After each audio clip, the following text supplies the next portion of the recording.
I'll never forget that day. I'd always been that happy, overly energetic kid that adults would describe as active. The one who wouldn't settle down in class, who'd forget to wait his turn. I never meant to be disruptive. It was just my normal.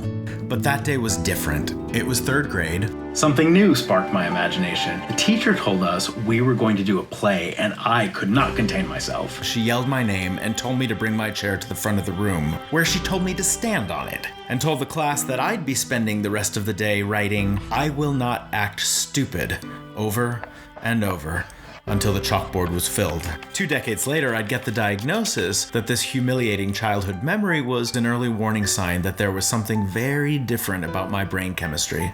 Something that neuroscience wouldn't fully understand for another 26 years. And so as I stood on that chair with the chalk in my hand, feeling far too visible, what I couldn't have known, and wouldn't discover for another several decades, was that I was part of a larger community of people who face challenges every day that most people never even think about. And for many in the world who consider us broken, flawed, or damaged, to them, we're invisible.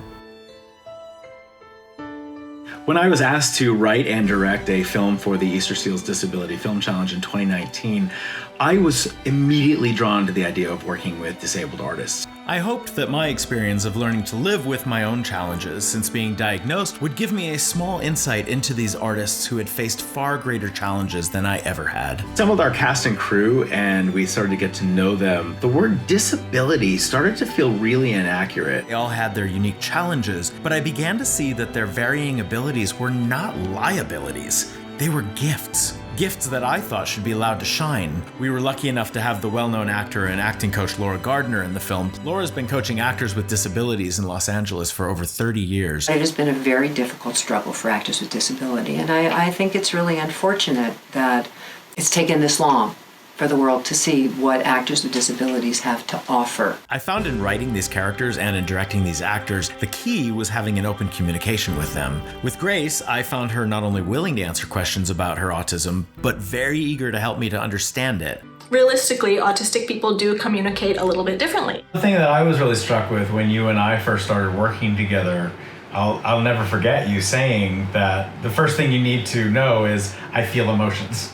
Autistic people are very affected, even more so by their emotions than their neurotypical peers. They simply have fewer tools to express what's going on or identify what's going on emotionally. Before long, Y'all Are Family, a comedy about 3 Louisiana families, was in its first stages of production. I knew from the first brainstorming session I'd be creating a fairly sizable role for Jared in the show. Working with him on Dessa, I saw that he could do anything. He's funny. Jesus heard that, Mama. Well, Jesus can mind his own business. Heard that too. He can handle drama. Are you making fun of us?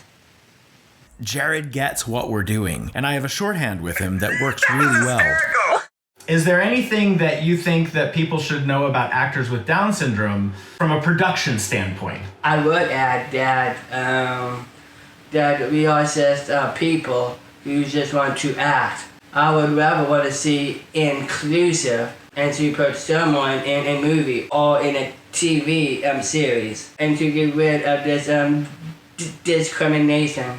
or above all disabilities. What I've learned is that the gifts these artists bring to the table because of their varying abilities adds an enriching element that a project wouldn't otherwise have. Their disabilities make them uniquely qualified to tap into things that a non-disabled actor could never quite understand as profoundly. In my year of working with people of varying abilities, both in front and behind the camera, I can tell you that having a disability is not a liability. It's a strength. I began to realize that my challenging brain quirk was actually the key to everything that makes me the artist and the person that I am. And so I embrace being a part of this community of artists who face challenges that most people will never imagine, and each bringing unique gifts to this world because of their challenges. I too am one of those artists. I've come to realize that without my ADHD, there is no Henry the way that my loved ones and my colleagues have come to know me. Just as there would be no Grace without autism, and no Jared without Down syndrome, and that would be the world's loss. So I encourage you to open your doors to people of varying abilities and see what wonderful things they bring into your world. Because once we stop being invisible to you, you'll see that we are nothing but ability.